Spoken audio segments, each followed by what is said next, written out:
ಆತ್ಮೀಯ H16 news ಅರ್ಥಾತ್ ಹೇ ಸೀತಾರಾಮಕ್ಕೆ ಸ್ವಾಗತ. ನಾನು ನಿಮ್ಮವ MI ಅಥವಾ ಮಲ್ಲಪ್ಪ ಜೋತವರ. ಆತ್ಮೀಯರೇ, ನಮ್ಮ HK ಪಾಟೀಲರು ಒಂದು ಮಾತು ಮಾತಾಡಿದ್ದಾರೆ, ಭಾಳ ಒಂದು ಸಮಯೋಚಿತ ಸಂದರ್ಭೋಚಿತ ಅಂತ ತಿಳ್ಕೊಂಡ.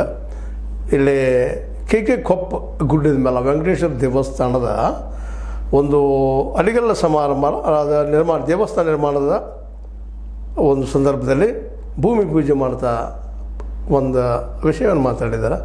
ಅದು ಭಾಳ ಮಹತ್ವದ. ಏನಪ್ಪ ಅಂದ್ರೆ ರೆಡ್ಡಿ ಸಮುದಾಯದ ಬಗ್ಗೆ ಒಂದಿಷ್ಟು ಅವರಿಗೆ ಸಹಜ ತಮ್ಮ ಸಮುದಾಯದ ಬಗ್ಗೆ ಪ್ರೀತಿ ವಿಶ್ವಾಸ, ಅವ್ರು ಏನಪ್ಪ ಹೇಗಿದ್ದಾರೆ, ರೆಡ್ಡಿ ಸಮುದಾಯ ಹೇಗೆ ಇವತ್ತು ದೇಶದಲ್ಲಿ ಒಂದು ಬಲಿಷ್ಠ ಸಮುದಾಯ ಆಗಿದೆ ಅನ್ನೋದಕ್ಕೆ ಸೂಕ್ಷ್ಮವಾಗಿ ಉತ್ತರ ಕೊಡುವಂಥ ಕೆಲಸ ಮಾಡಿದ್ದಾರೆ. ಆ ಮಾತು ನೋಡ್ರಿ ಏನು ಹೇಳ್ತಾರೆ HK ಪಾಟೀಲರು. ರೆಡ್ಡಿ ಸಮುದಾಯದ ನಾಯಕರು ಎಲ್ಲ ಸಮಾಜದ ವಿದ್ಯಾರ್ಥಿಗಳಿಗೆ ಉಪಯುಕ್ತವಾಗುವಂಥ ಶಿಕ್ಷಣ ಮತ್ತು ಕೌಶಲ ಒದಗಿಸುವ ಸಂಸ್ಥೆಗಳನ್ನು ಸ್ಥಾಪಿಸಬೇಕು. ಒಂದು ಮಾತು ಭಾಳ ಮಹತ್ವದಿದೆ.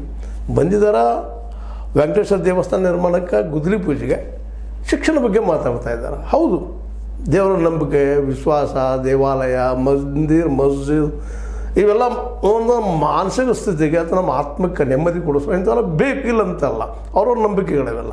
ಅದಕ್ಕಿಂತ ಮುಖ್ಯವಾಗಿ ಬೇಕಾಗಿದ್ದೇನಪ್ಪ, ಒಂದು ಸಮುದಾಯ ಬಲಿಷ್ಠ ಆಗಬೇಕಾಗಿತ್ತು ಅಂದರೆ ಇವತ್ತು ರೆಡ್ಡಿ ಸಮುದಾಯ ಬಲಿಷ್ಠ ಅದ, ಭಾಳಷ್ಟು ಮುಂದುವರೆದ ಸಮುದಾಯಗಳು ಬಲಿಷ್ಠ ಇದ್ದಾವೆ. ಕಾರಣ ಅದು ಶಿಕ್ಷಣ ಅಂತ. ಆ ಶಿಕ್ಷಣ ಒತ್ತು ಕೊಡುವಂಥದ್ದು ಆಗಬೇಕು ಅನ್ನೋಂಥ ಮಾತಾಡ್ತಾರೆ. ಇದೇ ಸಂದರ್ಭದಲ್ಲಿ ನಮ್ಮ ವೇಮನಾನಂದ ಸ್ವಾಮೀಜಿಯವರು ಹರಿಹರದ ಎರೆ ಹೊಸಹಳ್ಳಿ ರೆಡ್ಡಿ ಪೀಠದ ಗುರುಗಳು ಮಾತಾಡ್ತಾ ಇದ್ದಾರೆ. ಒಂದು ಮಾತನ್ನು ಹೇಳ್ತಾ ಇದ್ದಾರೆ. ಈ ಗುದ್ದಲಿ ಪೂಜೆ ಸಂದರ್ಭದಲ್ಲಿ ಅವರು ಹಾಜರಿದ್ದ ದೇವಸ್ಥಾನ ನಿರ್ಮಾಣದಿಂದ ಆತ್ಮಶುದ್ಧವಾಗುತ್ತದೆ. ಹೌದು, ಆತ್ಮಶುದ್ಧ ಅಂದರೆ ಮಾನಸಿಕ ಸ್ಥಿತಿ ಗಟ್ಟಿ ಆಗ್ತದೆ, ಹೋರಾಟದ ಕಿಚ್ಚನ್ನು ಹಚ್ತದೆ, ಜೊತೆಗೆ ಒಂದು ಮಾನಸಿಕ ನೆಮ್ಮದಿಯನ್ನು ಕೊಡ್ತದೆ. ಸತ್ಯನ ಸುಳ್ಳೇನಂತಲ್ಲ. ಯಾಕೆ ಮುಖ್ಯವಾಗಿ ಇರುವಂಥದ್ದು ಏನಪ್ಪ ಅಂದ್ರೆ ಮಾನಸಿಕ ನೆಮ್ಮದಿ ಬದುಕಿಬೇಕಾಗಿದ್ದು. ನಾವೆಲ್ಲರೂ ಮಾಡೋದು ಅದನ್ನು, ಬದುಕು ನೆಮ್ಮದಿಯಾಗಿರ್ಬೇಕಪ್ಪ, ಸುಂದರವಾಗಿರ್ಬೇಕಪ್ಪ ಅಂತ ಅದು ಕೊಡ್ತದೆ ದೇವಸ್ಥಾನ. ಆದರೆ ಶಿಕ್ಷಣ ಸಂಸ್ಥೆ ಹುಟ್ಟು ಹಾಕುವುದರಿಂದ ಬೌದ್ಧಿಕವಾಗಿ ಬೆಳೆಯಲು ಸಾಧ್ಯವಿದೆ.